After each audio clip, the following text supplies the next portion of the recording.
Okay, I'll just show you how to delete a mobile from the Bluetooth audio system in this 2016 BMW 5 Series.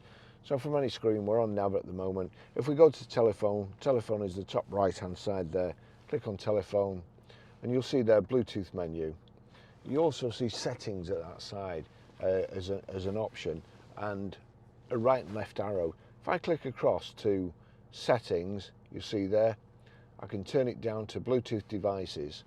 Click on Bluetooth devices and it's showing two phones that are added.